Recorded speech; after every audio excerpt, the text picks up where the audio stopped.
Je m'appelle Ryan et j'étais officier médical dans l'armée.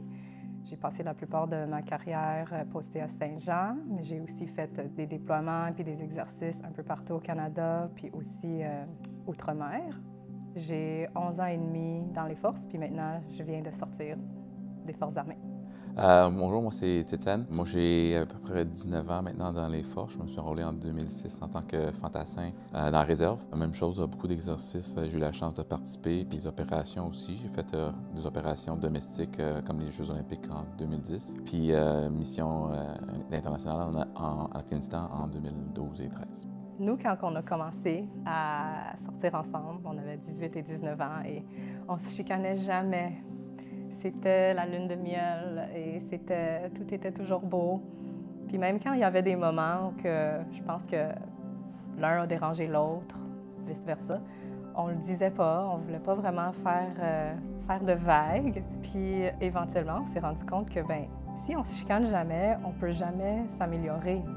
Puis on peut jamais dire vraiment qu'est-ce qui nous dérange.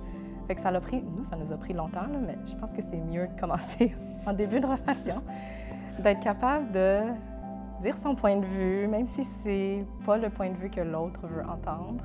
Et nous, ça nous a pris des gros conflits pour se rendre compte que finalement, on en avait peut-être besoin pour pouvoir entendre l'autre, pour pouvoir vraiment voir et connaître l'autre aussi bien qu'on se connaît maintenant. Mais je pense un petit peu des compromis, comme qu'elle vient de dire. Au début, des petites affaires qui peut-être dérangeaient, on se faisait des compromis, on disait rien, donc l'autre ne savait pas nécessairement, donc on pensait que c'était normal. Puis, à un moment donné, quand ça sort, puis là, on se dit les vraies affaires, oui, on fait encore des compromis parce que là, on veut travailler ensemble, puis pas juste tout seul dans son coin. Je vais faire ça, mais je veux pas que l'autre sache. Là.